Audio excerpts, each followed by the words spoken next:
என் அன்பு செல்லமே, உன்னுடைய குலதெய்வத்தை நீ இன்னும் அதிகமாக வழிபட வேண்டும். எப்பொழுதும் ஏதேதோ நினைத்து குழப்புகிறாய் என்று உன் குலதெய்வமே கவலைப்பட்டு கொண்டிருக்கிறது. எப்பொழுதும் குலதெய்வத்தை கவலைப்பட வைக்கக்கூடாது.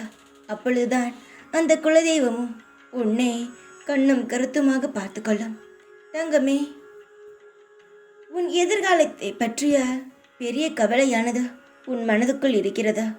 முக்கியமான ஒரு விஷயத்தை நான் சொல்லத்தான் வந்தேன். எதிர்காலத்தை பற்றிய எந்த ஒரு கவலையும் வேண்டாம்.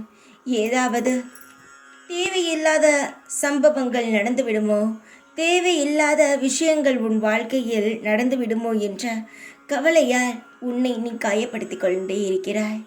உன்னுடைய குலதெய்வம் உன்னுடைய குடும்பத்தை சுற்றியே தான் இருக்கிறது. உன் கண்ணுக்கு வேண்டுமானால் அது தெரியாமல் இருக்கலாம். ஆனால் என் கண்ணுக்கு எல்லாம் தெரியும். உன் வீட்டில் முழுவதுமாக நிறைந்து இருக்கிறது. சகலங்களையும் உனக்கு தருவதற்கு அந்த குலதெய்வமானது காத்து கொண்டு இருக்கிறது. அதை நீ இன்னும் அதிகமாக வழிபட வேண்டும். வருடத்திற்கு ஒரு முறையாவது உன் குலதெய்வத்தை போய் வணங்கிவிட்டு வா. உன்னுடைய குலமானது நிச்சயமாக பெரிய அளவில் உயரும். வாழ்க்கையில் கஷ்டப்படுகிறோம், கடவுள் எதுவும் செய்யவில்லை என்று நினைத்து வருந்த வேண்டாம். நீ எவ்வளவுக்கு எவ்வளவு உன் குலதெய்வத்தை வழிபடுகிறாயோ அவ்வளவு உன்னுடைய குலமானது நிச்சயம் உயரும். நான் சொல்வதை நீ எதையும் லேசாக நினைத்து விடாதே. எல்லாம் உன் நல்லதுக்காகத்தான் சொல்கிறேன்.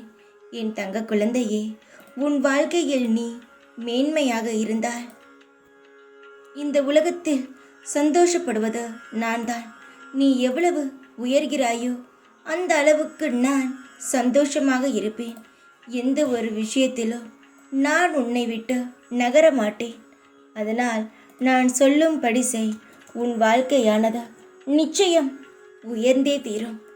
காலங்கள் உனக்கான பதிலை சொல்லும். தைரியமாக இரு. எப்பொழுதும் உன் கூடவே இருப்பேன் நான். ஓம் சாய்ராம்.